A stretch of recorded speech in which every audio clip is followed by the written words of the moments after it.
Hi, this is Amy with Be Green with Amy, and today in Hawaii I have the awesome opportunity to tour the Greenpeace vessel. And this is a great opportunity. What they're doing now is they're having a campaign against plastics. If you've heard about the floating island of plastic in the Pacific Ocean that's like 3 times the size of Texas or something, and so that's their campaign. They say our world is choking on plastic. The equivalent of 1 garbage truckload of plastic enters your oceans every minute, every day, all year long. And you can help turn the tide on plastic pollution. Demand that companies step up and tackle the crisis that they helped to create. So try to avoid using single-use plastic. And they have some ideas here. I saw this also at the Veg Fest. You can bring along your own utensils instead of getting those plastic ones. And instead of plastic straws, use those stainless steel straws, which have a brush that you can clean them out with. They even have, if you still use this kind of toothbrush, then you would want to use this type instead of a plastic one, so when you throw it out, it won't be plastic going someplace. So these are all different ways of, here's something that they say you can use instead of a plastic sandwich bag. Over here, this is a reusable bag that's seems like it's made out of silicone. So there's a lot to learn, and I'm really looking forward to getting on the ship. So come on, let's go.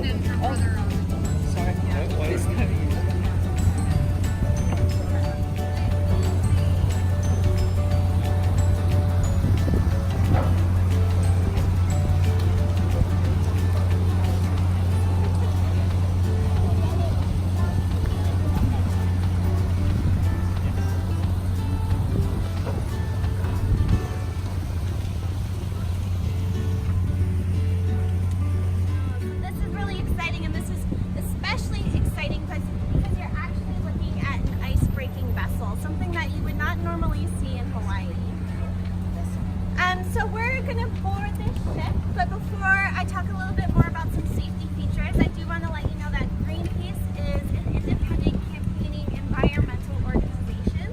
We take absolutely $0 from corporations and government.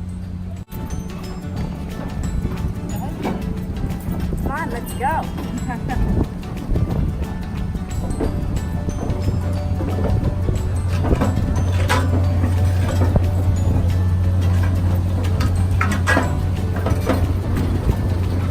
The Arctic Sunrise, which is an ice-breaking ship. Say aloha.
We are on the life raft deck. Anybody have any idea why it might be called the life raft deck? So we're on the life raft. Yeah, so we have life rafts on either side of us in these white barrels, and then we have our emergency suits in these boxes around us. So put on our emergency suits and hop in our life rafts that deploy automatically. And there's 3 on this side. There's 2 on this side over here.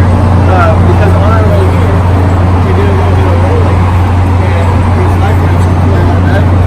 And this one thought that there was an emergency situation and decided to deploy, and we had to go rescue an empty life raft.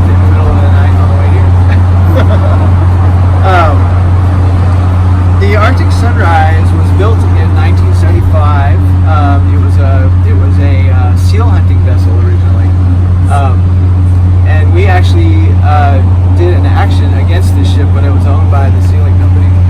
And then when the vessel was salvaged, we offered to buy it, and they said, "No way, we're not going to buy it. We're not going to sell that ship to Greenpeace." So we bought it anyway. We figured out a way. We formed a fake LLC and purchased the ship, and it still operates under that LLC, but it's operated for Greenpeace and by Greenpeace. That was in 1995, and we used the ship to go all over the place.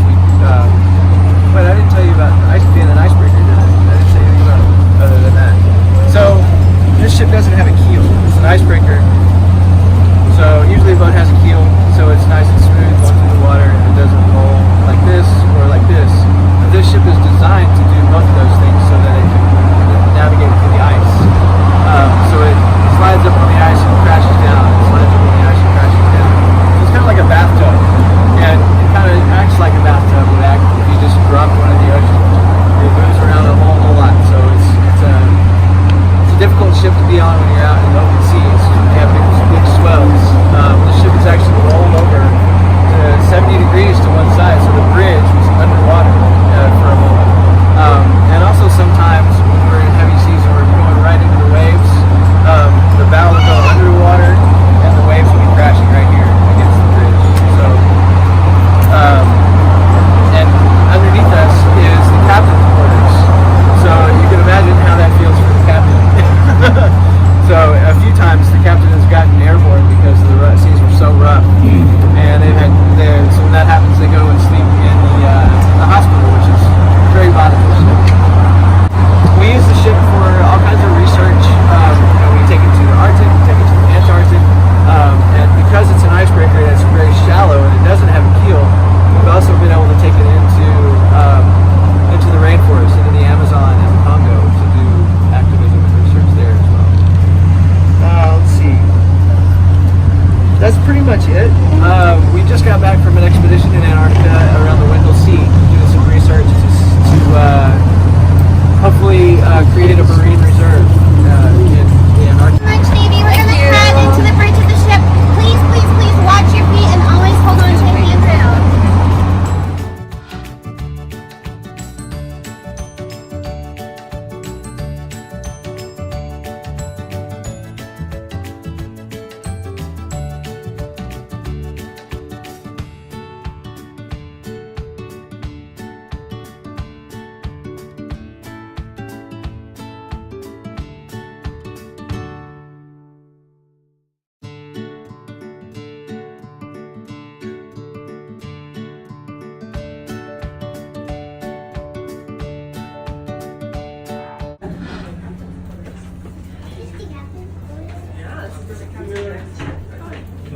So they said we can sit in the captain's chair. Don't touch the buttons. Number one rule. So I'm sitting in the captain's chair. Let's see the view from the captain's chair. No, nothing. Not an ocean view yet. Not yet. Training. Okay. I'm gonna get down so the kids can have the chairs. Rachel. You want to try sitting in it? Can you sit in the captain's chair? Take a picture. Hello everybody, my name is Diego, my position on board is deckhand from Chile, so first thing, apologize for my English because it's not 100%, but I will try the best for you, okay? Okay. So, welcome on board and welcome to the bridge. What happened here? All the magic about the navigation happened here. We control all about the navigation. What? No control here. Galley, like a kitchen or engines. All about the navigation is here. But first, for the start, a little bit history about the life on board. This ship, we move or we control the ship with between 16 to 18 crew members. What I mean crew members? Crew members mean people work on the ship, like captain, cook, engineers, mate, and deckhand like me. Yeah, from different nationality. Now we have from South Africa, from Netherlands, from Ukraine, from Chile, Argentina, just an example. I'm from US, of course, and the official language on board is English. Yeah. Normally we work 3 months on board, but we have a really nice holidays for 3 months off also. And I'm coming from my holidays now. For this reason, I look like French. I'm coming from the beach also. So this is a little bit about the life on board. So now you can see a lot of electronic devices. Just I want to explain a few. Like this screen, and the other one in the other side is the radar screen. The radar is on the top, yeah? But what is the radar in basic language? So just an example, don't believe me too much, but it's just an example. If I am at the sea and I can see the horizon, I can see 1 kilometer. I don't know how many miles, but doesn't matter, it's just for understanding, yeah? I can see just 1 kilometer. This beautiful machine showed me 1 kilometer more. So it's really nice because we can know it 1 kilometer before something is coming. Special ships, yeah? But what is the difference between this one and the other one? The other one is radar also, but this one just showed me 1 kilometer. But why I need 1 kilometer if I can see 1 kilometer? Sometimes I can't see anything outside. Clothing, foggy, or and plus, especially in the high traffic area. For example, harbor, like now, canal, like a Panama Canal or something. Yeah, we need more information in my first few meters. Yeah, this screen is like our GPS. Yeah, it's like a Google map. The only difference, he don't show me restaurant or bar, yeah? But he showed me like the same information on the sea, like a deep, what area is like a privacy zone, especially for the Navy's area or military area, and also we have the nautical chart, like our map, yeah. We still use a paper nautical chart on this table, yeah. And the paper nautical chart is like this side, yeah? We still use this paper nautical chart because the mate and captain prefer working with the paper. It's like read a book, like an ebook or normal paper book. Yeah, we still use this because it's more comfortable to discussion, make a line, choose the best way for go to the another harbor or something. When the captain say, okay, this is the best way for go to, I don't know, Maui, they put all information on this computer, yeah? And also, this computer give information for our best friend and our best sailor here on board. It's not me, I am the second best sailor, yeah? But the best friend here on board is this beautiful machine. We love this machine. This is the automatic pilot. We love it. Automatic pilot on board is not a luxury. We need automatic pilot. Why? Of course you understand this is not a truck, this is not a car. If I want to go in my car to that direction straight away, all I need to do is this. And I'll be finished. And concentrate. If I do it like this, I will try to do it straight away. But you know, we are in the ocean, we floating in the water. So for us, if I want to go straight away, it's really easy to lose our route, our way, because wind is coming, wave is coming, current is coming, so it's really easy. If we don't have the automatic pilot, we need to use the manual steering for any second, any second. So what he doing, my best friend? If the wave is coming, the automatic pilot back for the wave, all time. Wind is coming, automatic pilot back for the wave, all time. If we don't have automatic pilot, because sometimes it's sick, because it's small one, we need to use the manual steering. The manual steering is a really stressful job, because we need to be really concentrated. One part of my job is steering the ship, but I don't decide anything. The captain or mate send me 5 degrees to port side, 10 degrees to harbor. Sorry, stop. Yeah. So, thank you for the technology. We don't have more this big steering wheel like the pirate movie. We only meet this 1,000 tons with this beautiful electronical, mechanical, hydraulic, magical system. Yeah? It's really nice. If we are like in the car, our pedal for go ahead is this one, and if we want to go back, we put it back. The maximum speed is around 10 knots. In kilometers, sorry, it's 20 kilometers per hour, something like that. It's not a fast ship, but we are a strong ship. Remember, this ship is an icebreaker. Yeah? We have time for some question? We have time for one more question.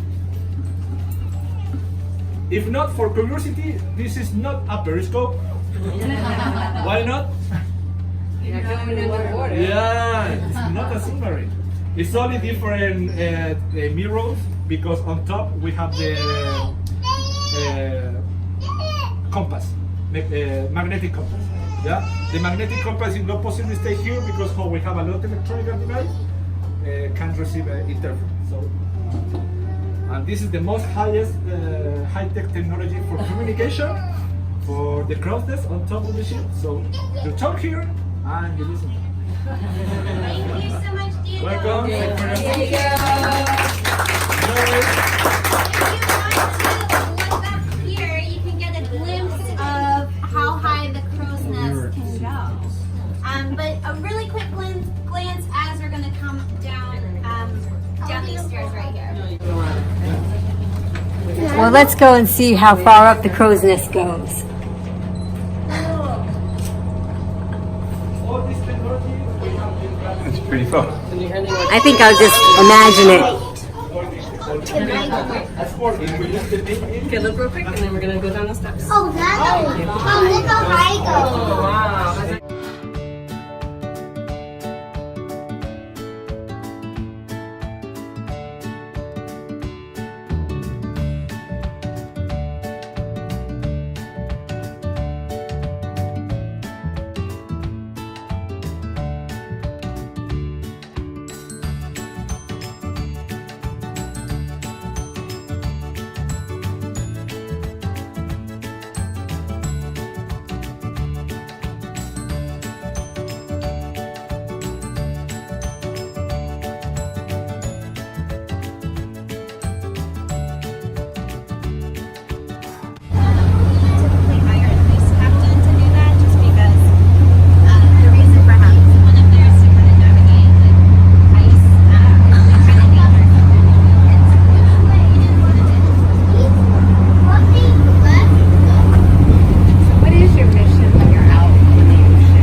This is the only icebreaker?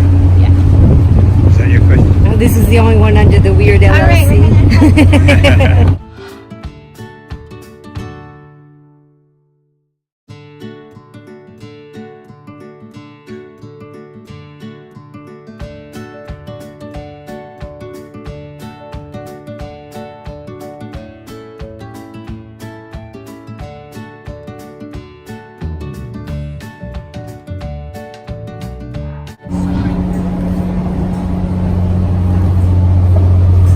See, it's important to eat healthy so that you can enjoy tours like this. This one's pretty steep too. Yeah. I imagine they just hold on and slide right down when you get the hang of it.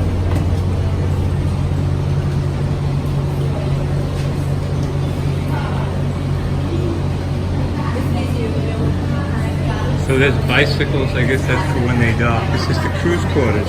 Where the cruise stays. This is the common area.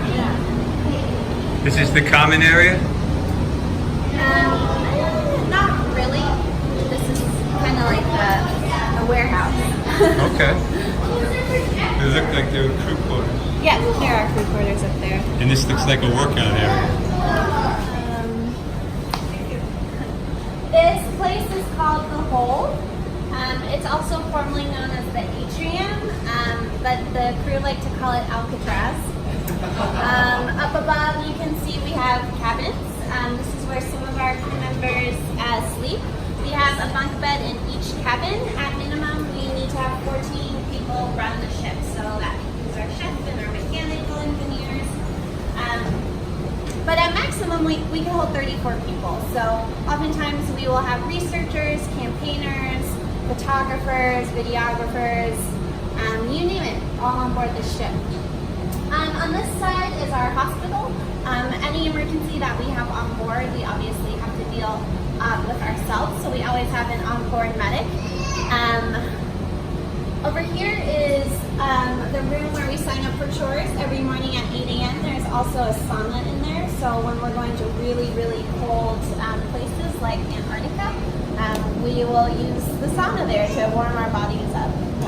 On this side is our lounge. Our lounge has a TV, couches, there's musical instruments strapped to the ceiling. It's just kind of our general hangout place where the crew can relax and enjoy beer. We also have our photo and video room, and that's where I believe a lot of the magic happens. So a lot of the research that we find, a lot of the things that we synthesize that ends up coming out to you, we actually do all of that there. Behind me is the poop deck. It's called the poop deck because that's where we sort through all of our trash.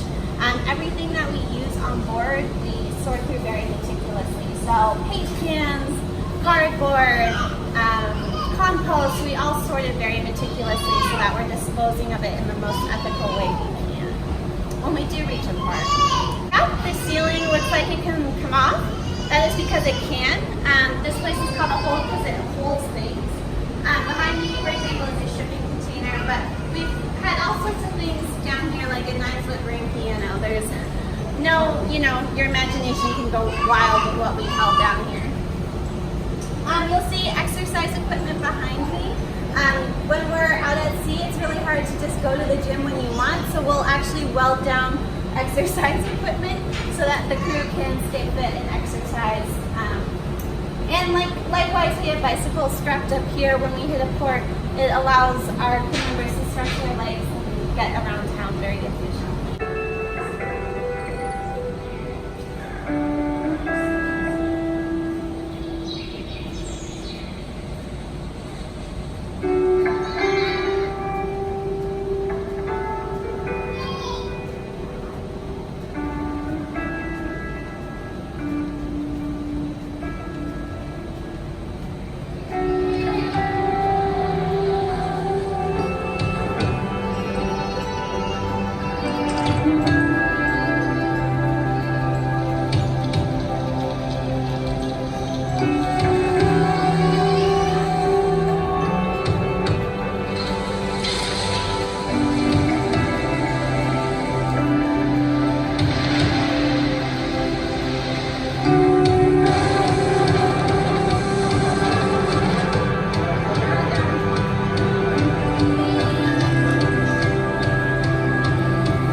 be their engine room.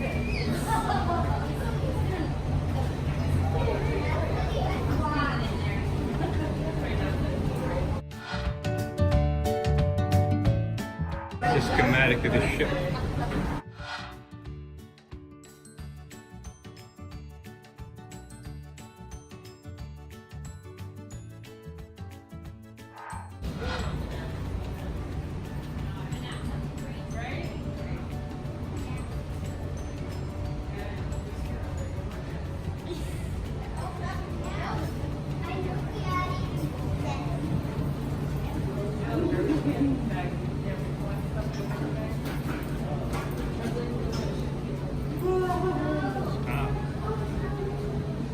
What do you think? Back there is the poop deck. What's back there?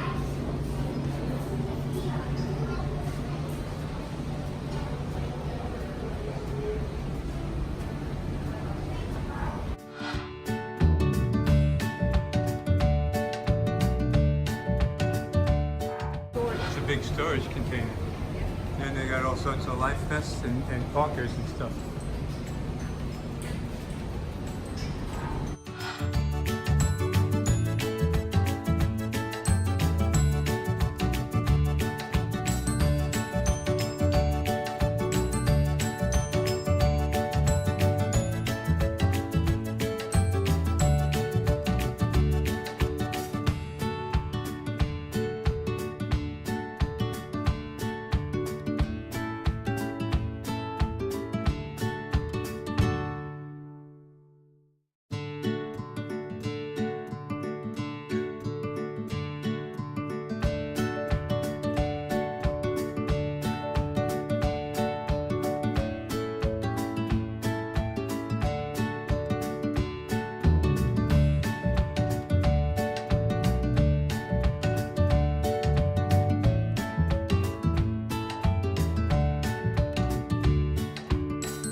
Hello everyone, my name is Perry. I work on Greenpeace's Ocean Plastics campaign leading on communications. I wanted to start off with just a few questions for you all. First of which is, how many of you recycle in your everyday lives? Everybody. Great. How many of you have a reusable water bottle or reusable bag that you use? Okay. And how many of you still are seeing plastic pollution on our beaches, in our waterways, in our oceans, in the streets? It's everywhere. All right, and that's really the centerpiece of Greenpeace's campaign, is that no matter how hard we try and recycle, we've been told for a long time, just recycle better, recycle more, that alone will take care of this problem. We know it's not going to do that. To date, out of all the plastic that's ever been created in the history of the world, only 9% of the plastics have been recycled. So it's a really, really low number. the vast majority of it is sent to landfill or incinerated or ends up in our environment, polluting our oceans. Every single minute of every single day, the equivalent of a garbage truckload's worth of plastic is entering our oceans. So you'll be on this ship about 30 minutes, and in that time, 30 truckloads worth of plastic will have entered our oceans. Just really a staggering, scary number.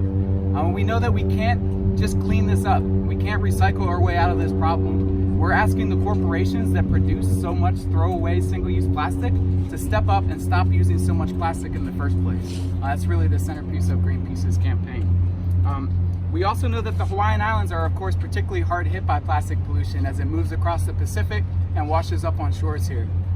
We recently conducted 239 beach cleanups worldwide in 42 countries, 6 continents, working with our allies in a movement called Break Free from Plastic. We added a really unique element to these cleanups, though. Everybody maybe has participated in a cleanup at some point. We added something called a brand audit, which looks to then identify the companies and the brands that are responsible for that plastic pollution that's ending up on beaches all over the world. We want to name them publicly, we want to shame them, and we want to put pressure on them to actually reduce their reliance on single-use plastics. While we're in Hawaii, we've been invited by local partners to participate in the cleanup and brand audit at Kaho'olawe as well. So we'll be releasing the results from that to show some of the top plastic polluters here in Hawaii. Can anyone guess who the top corporate plastic polluters were worldwide? Coca-Cola was number 1, yes. Pepsi was 2. Any idea about 3? Nestle was 3, exactly. So it's the companies, and I hear this constantly. Every group comes and guesses them spot on. We know who these top polluters are and who we need to put pressure on to actually change. Unfortunately, it's not just what you see on the shores. We just spent over 10 days in the Great Pacific Garbage Patch. This is just some of the plastic pollution that we found in the middle of the Pacific Ocean at the Great Pacific Garbage Patch.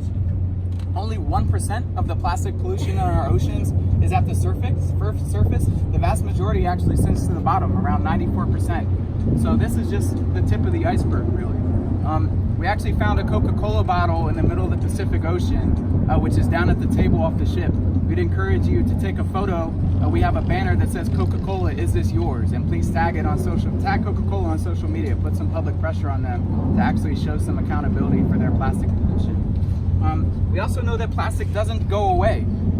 We collect these microplastic pieces when we were in the Great Pacific Garbage Patch as well. This was collected in just 1 hour, 3 nautical miles using this manta trawl net over here. That's a very small net to be able to collect this many pieces of microplastic pollution. So it's breaking down into these tinier fragments, which are then mistaken for food by marine animals. Fish are eating those microplastic pieces. And guess who eats fish? We do. Or many of us, some of us do. It's also been found in our tap water. It's been found in commercial sea salts. So this plastic pollution is everywhere. It's not just an environmental health concern. It's not just an environmental concern, it's a health hazard as well. So we're really demanding that these corporations that have billions of dollars in resources actually start investing in alternative delivery models. Start thinking through refill and reuse systems. What would that be? What would you use instead of plastic? So that's the thing. The corporations that have billions of dollars of resources, there's innovation that's happening all over the world, but it's very small. We want to see them, what can possibly be scaled up. If we think that, you have no alternative, but you want them to stop. No, the alternative is... I'm an older guy, and I remember getting my meat. Hey, does anyone have a question or two? I think we have time, Alan? Yes, we have time for one more question. One question? Sure. A lot of people are asking, I recycle, and lots of people I know recycle. So how do these things actually wind up in the ocean? How does this happen? Yeah, so a lot of our recycling that we toss in the bin doesn't actually get recycled, is the reality of it. The U.S. has historically shipped a lot of its plastic over to China and other locations. China actually just put in place a foreign waste ban, so they've stopped accepting our plastic waste earlier this year. We then started sending it to Southeast Asia. An investigation recently showed, and now those countries are saying we don't want your plastic waste either. So it's honestly, we've been offshoring the problem. Much of it just ends up being sent to a landfill or an incinerator when we think it's recycled. Many places have the single stream recycling, and it ends up contaminated, and they can't use a lot of that plastic. And plastic actually just has limited value. So if you continue to recycle it, it will eventually lose its value entirely. So recycling alone is just never going to be the option. It's still a good thing to do. I mean, obviously, we should continue recycling what we can, but the recycling industry is in a real crisis right now as well. Revolution. Who's a revolution? And there will be alternatives, and they're already seeing some alternatives to plastic through agriculture and this sort of thing that are viable alternatives, but we need to know what can be done at scale that isn't going to put pressure on an agriculture system in another area and that sort of thing, or going to put pressure on our forests if we're moving to paper. And honestly, corporations that have billions of dollars in resources can invest a little bit to innovate and think through what an alternative viable material They have is. billions of dollars, but all these people have 401ks, right? That billions of dollars going to their 401k. For sure. And you know, they're going to continue to make profits no matter what, but this is cheap, easy plastic for them that they use for a minute and toss into our oceans for a lifetime. It's not, you know, it's something that I think the vast majority of people, the people that have those 401ks don't want to have invested in either.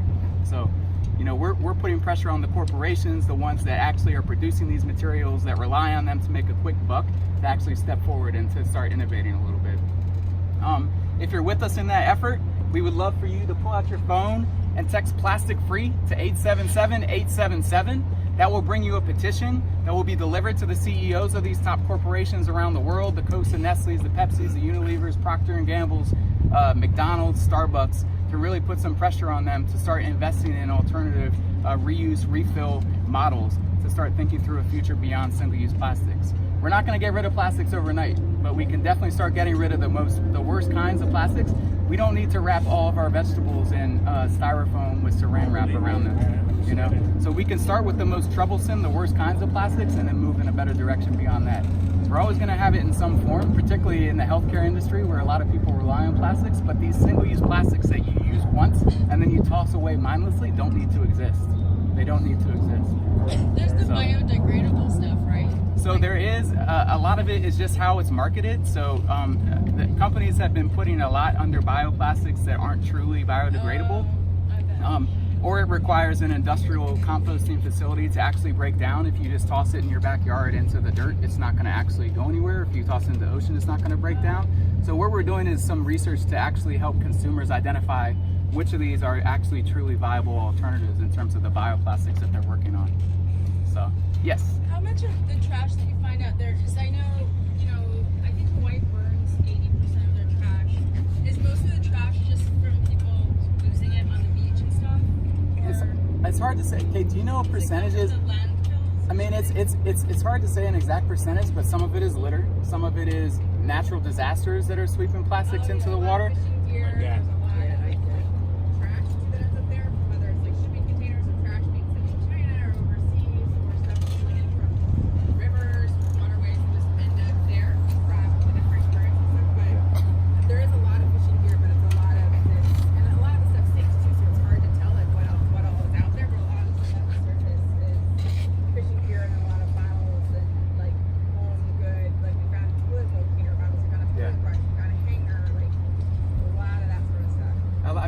I mean, the U.S. has exported a lot of its plastic waste to China. China recently put in a foreign waste ban, so we started diverting that waste to Southeast Asia. A lot of these countries honestly don't have the infrastructure to deal with this influx of plastic pollution, and it flows right into the oceans. I mean, the rivers down there. I was in this cleanup at Manila Bay in the Philippines. We cleaned that entire beach. It looked like that the next day. One day later, just polluted with that much plastic again. So yeah, a lot of it is about infrastructure in these poor developing countries that are being sent endless supplies of single-use plastics, can't deal with them. So I think that's all we have time for. Thank you so much for coming, y'all. Thank you. Kate will take you on down. Well, that was a really fascinating tour of this ship, and I hope you enjoyed it. I hope you learned something. I surely did. And if you want to tell me about what you know about Greenpeace or any recommendations for things that we should do in the future on videos or comments, put them in the bottom below. You know where to go. And click here to subscribe.